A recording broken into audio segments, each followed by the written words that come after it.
Okay, we're talking this morning about facing our challenges and conquering our fears. Facing our challenges and conquering our fears.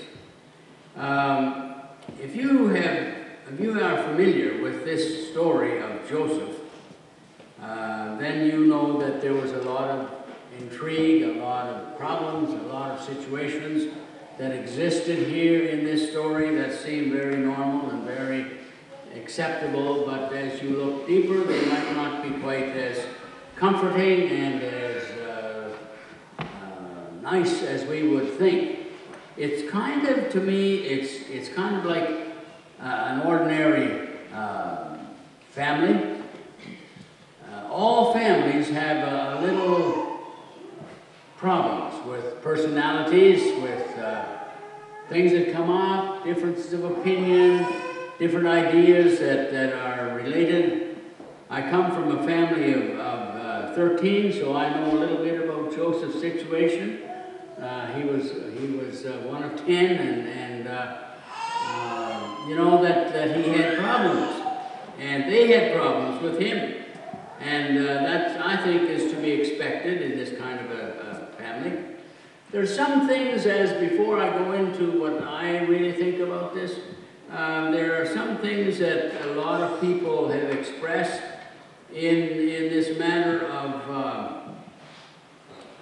the family situation, about whether Joseph made a terrible mistake bringing up his dreams, telling on his siblings when they were not taking care of the sheep properly. Should he have told his father?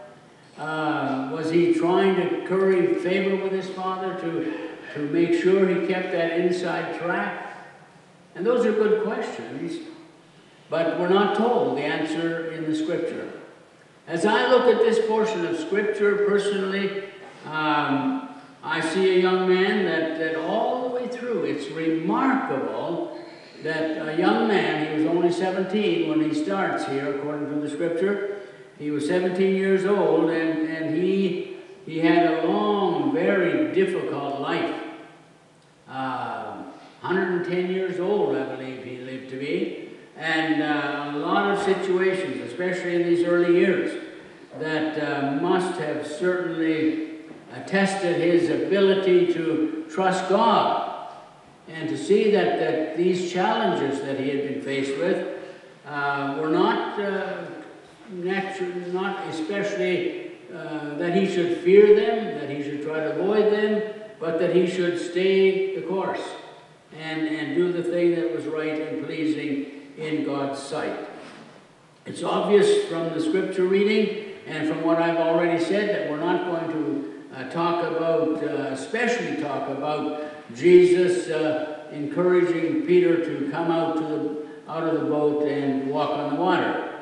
Although I think there is a relationship in this. Both of them are challenges, both of them are situations that we are involved in as human beings. We all, or most of us, are involved in families, and all of our families, I think, have some kind of problems, some kind of situation that we may wish had not been there, but they're there and we have to deal with them. And so when we look at this story about Joseph and his brothers and the rest of the family, we realize that this situation, whatever it may be, whatever it may have been, is a problem. And they have a challenge here to either meet it and deal with it, or to just keep on and make a mess of things. And as I read the whole story on through the book of Genesis from 37 on, it's obvious to me that the brothers were not in any mood or making any kind of choice to do the right thing.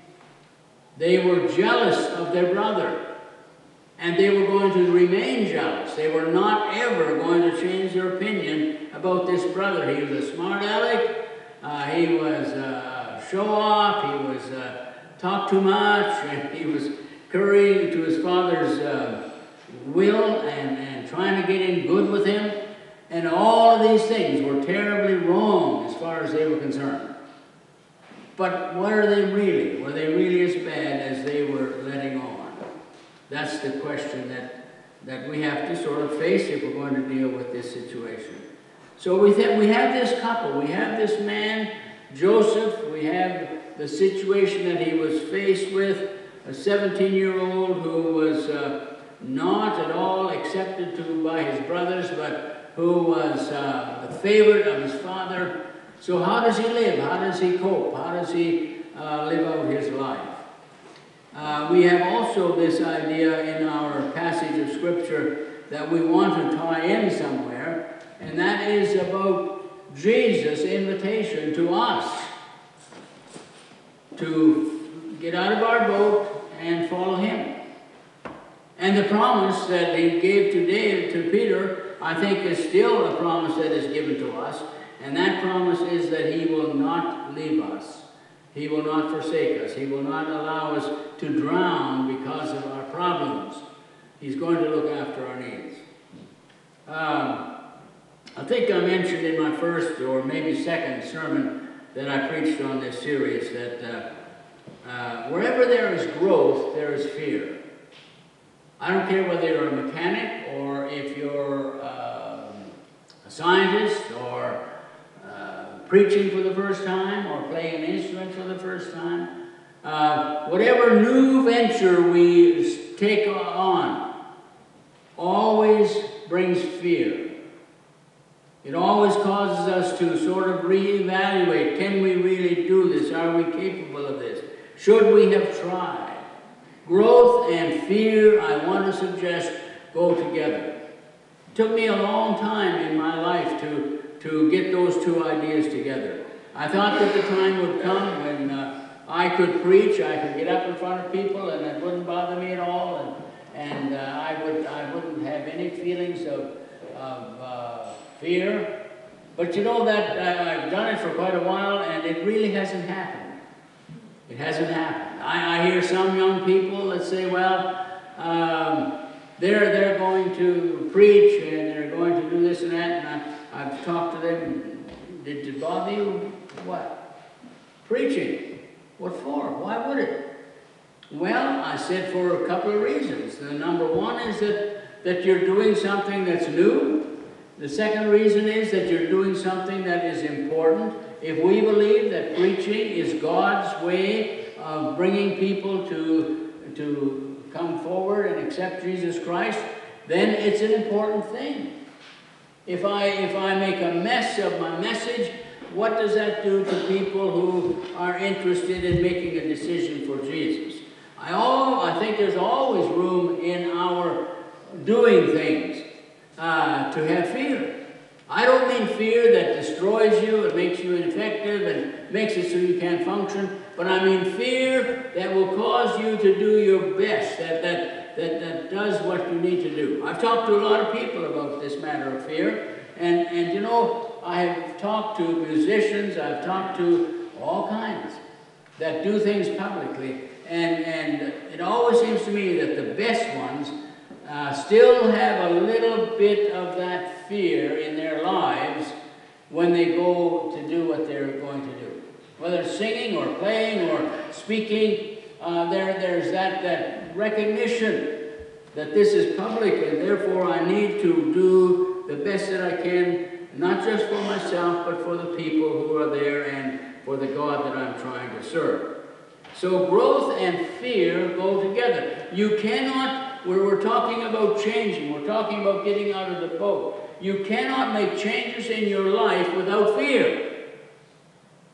If you can, I wish you'd come and talk to me, because I would like to know the secret. I have never found it. There is fear in change. There is fear in doing new things.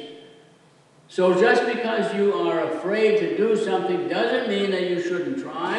It doesn't mean that you can never do it. It just means that God is honing you, if you like, or God is giving you something that is important, and therefore there is just just this little bit of feeling there about the kind of work that you are to be doing.